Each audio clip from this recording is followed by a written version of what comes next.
എല്ലാ കൂട്ടുകാർക്കും നമ്മുടെ പുതിയ വീഡിയോയിലേക്ക് സ്വാഗതം. ഇന്നത്തെ നമ്മുടെ വീഡിയോ ഇഞ്ചി മിഠായിയാണ്. ഈ ഒരു തണുപ്പ് കാലത്ത് നമ്മുടെ ശരീരത്തിനെ ബാധിക്കുന്ന പനി, ചുമ, ജലദോഷം എന്നിവയെ കുറയ്ക്കാനായിട്ട് ഇതുപോലൊരു മിഠായി തയ്യാറാക്കി കഴിക്കുവാണെങ്കിൽ നമുക്ക് വളരെ തന്നെ ആശ്വാസം നൽകുന്നതാണ്. നമ്മുടെ കുഞ്ഞുങ്ങൾക്ക് പല വിധത്തിലുള്ള മിഠായി എല്ലാം നിങ്ങൾ കടകളിൽ നിന്ന് വാങ്ങിച്ചു കൊടുക്കുന്ന സമയത്ത് ഇതുപോലെ ഒന്ന് തയ്യാറാക്കുവാണെങ്കിൽ കുട്ടികൾക്കും മുതിർന്നവർക്കും ഒരുപോലെ തന്നെ കഴിക്കാനും സാധിക്കും. അപ്പൊ നോക്കിയാലോ എങ്ങനെയാണ് വീടുകളിൽ ഇഞ്ചി മിഠായി തയ്യാറാക്കി എടുക്കുന്നതെന്ന് നമ്മുടെ വീഡിയോയിൽ കൂടെ നമുക്ക് കാണാം. വീഡിയോ കാണുമ്പോൾ നിങ്ങൾക്ക് ഇഷ്ടപ്പെടുവാണെങ്കിൽ ചേച്ചി ഒന്ന് സപ്പോർട്ട് ചെയ്യാൻ മറക്കല്ലേ. ഇനി നമുക്ക് ഇഞ്ചി മിഠായി തയ്യാറാക്കാൻ തുടങ്ങാം. ഇതിനായിട്ട് ഞാനിവിടെ 75 ഗ്രാം അളവില് ഇഞ്ചി ഒന്ന് ചെറുതായിട്ട് കട്ട് ചെയ്ത് വെച്ചിരിക്കുവാണ് കേട്ടോ. ഇതിന്റെ തോലെല്ലാം നല്ലതുപോലെ ക്ലീൻ ചെയ്ത് കഴുകി വൃത്തിയാക്കി എടുത്ത് വെച്ചിട്ടുള്ളതാണ്. ഇനി നമുക്കിതൊരു മിക്സിയുടെ ജാറിലേക്ക് മാറ്റിയിട്ട് ഒന്ന് അരച്ചെടുക്കണം. ഈ ഒരു സമയത്ത് തന്നെ നമുക്ക് 100 ഗ്രാം ശർക്കര ഒരു ഗ്ലാസ് വെള്ളത്തിലൊന്ന് ഉരുക്കി അരിച്ചുകൂടി എടുക്കണം. ശർക്കരയിലേക്ക് ഒരു ഗ്ലാസ് വെള്ളം ഒഴിച്ചു കൊടുക്കുവാണ്. ഇനി ഇതൊന്ന് തിളപ്പിക്കാനായിട്ട് അടുപ്പിലേക്ക് മാറ്റാം. ഇഞ്ചി അരച്ചെടുക്കുന്നതിനായിട്ട് ഒരു മിക്സിയുടെ ജാറിലേക്ക് മാറ്റുവാണ്. ഇനി ഇഞ്ചിയിലേക്ക് 3 സ്പൂൺ അളവില് പഞ്ചസാര കൂടെ നമുക്ക് ചേർത്ത് കൊടുക്കണം. ഇനി 3-4 ഏലക്ക ഇതിന്റെ തോലൊന്ന് നീക്കം ചെയ്തതിന് ശേഷം ഇതിലേക്ക് ചേർക്കാം.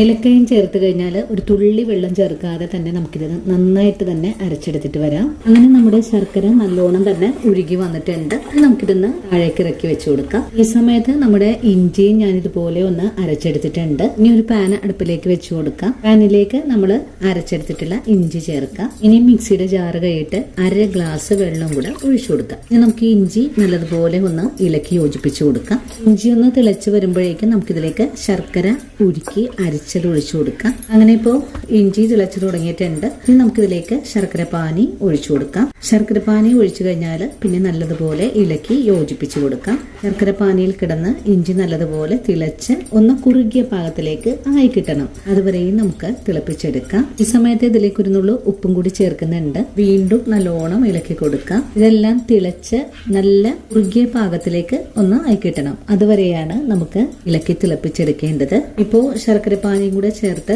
നന്നായിട്ട് തിളച്ചുകൊണ്ടിരിക്കുകയാണ്. ഈ ഒരു സമയത്ത് ഇതിലേക്ക് 1 സ്പൂൺ അളവില് നെയ്യും കൂടെ ഒഴിച്ചു കൊടുക്കാം. വീണ്ടും നല്ലോണം തന്നെ ഇളക്കി കൊടുക്കാം.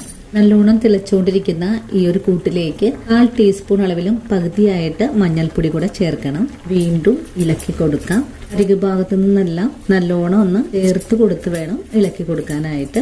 ഈ ഒരു മഴക്കാലമായി കഴിഞ്ഞാൽ നമ്മളെ ബാധിക്കുന്ന ഒന്നാണ് പനി, ചുമ. പനി മാറിക്കഴിഞ്ഞാലും ചുമ ഒരുപാട് ദിവസത്തേക്ക് നിൽക്കും. ആ ഒരു സമയത്ത് ഇതുപോലെ ഒരു ഇഞ്ചി മിഠായി നമുക്ക് കഴിക്കാൻ പറ്റുവാണെങ്കിൽ ചുമ വളരെ എളുപ്പത്തിൽ തന്നെ നമുക്ക് മാറ്റിയെടുക്കാൻ സാധിക്കും. എനിക്ക് പനി പിടിച്ചു കഴിഞ്ഞിട്ട് ചുമയായി. ചുമ വന്നിട്ട് എന്റെ ശബ്ദം എല്ലാം പോയി. പിന്നെ ഒരുപാട് കഷ്ടപ്പെട്ടാണ് വീണ്ടും എന്റെ സ്വരം തിരിച്ചു കിട്ടിയിട്ടുള്ളത്. ആ ഒരു അവസരത്തിലാണ് ഞാൻ ഇതുപോലുള്ള ഇഞ്ചി മിഠായി തയ്യാറാക്കി വെച്ചിട്ടുള്ളത്. അപ്പൊ നിങ്ങളും ഈ ഒരു ഇഞ്ചി മിഠായിയുടെ ഗുണമെല്ലാം മനസ്സിലാക്കി വീടുകളിൽ തയ്യാറാക്കി വെക്കുക. നമ്മുടെ കുഞ്ഞുങ്ങള് സ്കൂളിൽ പോകുന്ന സമയത്ത് മഴയൊക്കെ ആണല്ലോ. ആ മഴയൊക്കെ നനഞ്ഞ് അവർക്ക് വരുന്ന ആ ഒരു ജലദോഷം, തുമ്മലും എല്ലാം മാറിക്കിട്ടാനായിട്ട് ഇഞ്ചി മിഠായി കൊടുക്കുന്നത് വളരെ തന്നെ നല്ലതാണ്. അതുപോലെ നമ്മുടെ ദഹന വ്യവസ്ഥയെ നിയന്ത്രിക്കാനും വയറെല്ലാം നല്ല ക്ലീൻ ആയിട്ട് തന്നെ മാറാനും നല്ലതാണ് കേട്ടോ. നല്ല പൊട്ടി തിളച്ചുകൊണ്ടിരിക്കുന്ന ഈ ഒരു സമയത്ത് 1/4 ടീസ്പൂൺ അളവില് കുരുമുളക് പൊടി കൂടെ ചേർക്കുന്നുണ്ട്. വീണ്ടും ഇളക്കി കൊടുക്കാം.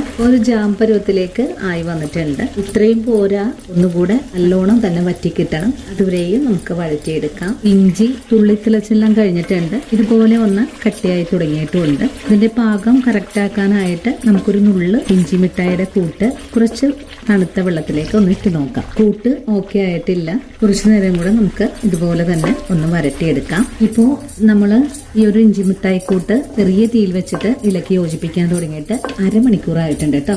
ഈ 1/2 മണിക്കൂറായ സമയത്ത് ഞാൻ വീണ്ടും കുറച്ചിതുപോലെ ഒന്ന് എടുത്ത് നോക്കുന്നുണ്ട്. ഒരു ഗ്ലാസ് വെള്ളത്തിലേക്ക് ഒന്ന് ഇട്ടിച്ച് നോക്കാം. ഇപ്പോ നമ്മള് വെള്ളത്തിലേക്ക് ഇട്ട് കഴിഞ്ഞപ്പോ അത് അനങ്ങാതെ തന്നെ ഈ ഒരു രീതിയിലേക്ക് സ്റ്റക്കായി നിൽക്കുന്നുണ്ട്. നമുക്ക് കൈകൊണ്ട് ഈ ഒരു താഴേക്ക് വീണത് ഒന്ന് കയ്യിലെടുത്ത് ഇതുപോലെ ഉരുട്ടി നോക്കുന്ന പരുവത്തിലേക്ക് ആയി കിട്ടണം. അപ്പൊ ഇത് കറക്റ്റ് ആയിട്ടുള്ളൊരു പരുവത്തിലേക്കാണ് ആയി വന്നിട്ടുള്ളത്. ഇനിയിപ്പോ ഒന്നും തന്നെ ചെയ്യേണ്ടതില്ല. നമുക്ക് ഫ്ലെയിം ഒന്ന് ഓഫ് ചെയ്ത് കൊടുക്കണം. ഫ്ലെയിം ഓഫ് ചെയ്ത് കഴിഞ്ഞാൽ പിന്നെ നമുക്കിതൊന്ന് കോരി ഒരു സിലിക്കോൺ മോൾഡിലേക്ക് ഒഴിച്ചു കൊടുക്കാം. നിങ്ങൾക്കിപ്പോൾ സിലിക്കോൺ മോൾഡ് ഇല്ലെങ്കിൽ ഒരു പ്ലേറ്റിലേക്ക് കുറച്ച് നെയ്യ് തടവിയിട്ട് കുറേശ്ശെ ഇതുപോലെ തുള്ളി തുള്ളിയായിട്ട് ഇട്ട് കൊടുത്താലും മതിയാകും. ഞാനിവിടെ 2 സിലിക്കോൺ മോൾഡ് എടുത്തു വെച്ചിട്ടുണ്ട്. ഇനി നമുക്കിത് ഓരോന്നിലേക്കും ഇട്ട് കൊടുക്കാം. നിങ്ങൾക്കിപ്പോൾ സിലിക്കോൺ മോൾഡ് ഒന്നും ഇല്ലെങ്കിൽ ബട്ടർ പേപ്പർ ഉണ്ടെങ്കിൽ അതിലേക്ക് ഒഴിച്ച് ഒന്ന് ചുരുട്ടിയെടുത്താലും മതിയാകും. നിങ്ങൾക്ക് ഇഷ്ടമുള്ള ഷേപ്പിലേക്ക് ആക്കിയെടുക്കാം. ഞാനിപ്പോൾ എൻ്റെ കയ്യിൽ സിലിക്കോൺ മോൾഡ് ഉള്ളത് കൊണ്ട് മാത്രമാണ് കേട്ടോ മാറ്റിയിട്ടുള്ളത്. ഈ ഒരു സിലിക്കോൺ മോൾഡ് മേടിക്കാനൊന്നും നമുക്ക് അധികം പൈസ ആകുന്നില്ല. ഞാൻ ഓൺലൈൻ വാങ്ങിയതാണ്. ടാഗ് വേണമെങ്കിൽ ഞാൻ മെൻഷൻ ചെയ്തേക്കാട്ടാ.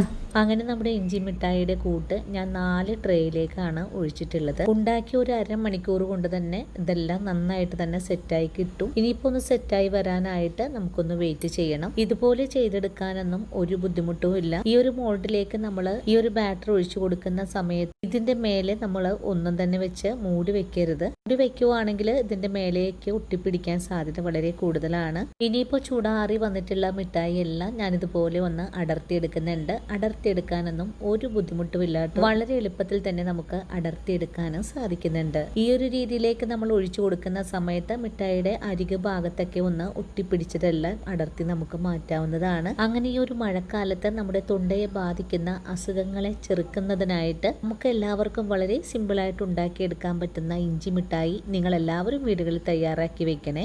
ഇങ്ങനെ ഉണ്ടാക്കി വെക്കുവാണെങ്കിൽ കുറെ കാലത്തേക്ക് നമുക്ക് സൂക്ഷിച്ചു വെക്കാനും സാധിക്കും. അപ്പോൾ ഇന്നത്തെ നമ്മുടെ വീഡിയോയും ഇത്രയേ ഉള്ളൂ കൂട്ടുകാരെ. ഈ ഒരു വീഡിയോയും കാണുമ്പോൾ നിങ്ങൾക്ക് ഉപകാരപ്രദമായി എന്ന് തോന്നുവാണെങ്കിൽ ചേച്ചി ഒന്ന് സപ്പോർട്ട് ചെയ്യാനും ഇന്ന് കണ്ട ഈ ഒരു വീഡിയോ നിങ്ങളുടെ കൂട്ടുകാരിലേക്കൊന്ന് ഷെയർ ചെയ്ത് കൊടുക്കാനും വീഡിയോ കാണുമ്പോൾ തന്നെ നിങ്ങളുടെ വിലയേറിയ ലൈക്ക് തരാനും മറക്കരുത്. അപ്പോൾ ഇനി നല്ലൊരു വീഡിയോ ആയിട്ട് നാളെയും കണ്ടുമുട്ടാം. അതുവരെയും ഒത്തിരി സ്നേഹത്തോടെ വീണ്ടും കാണാം.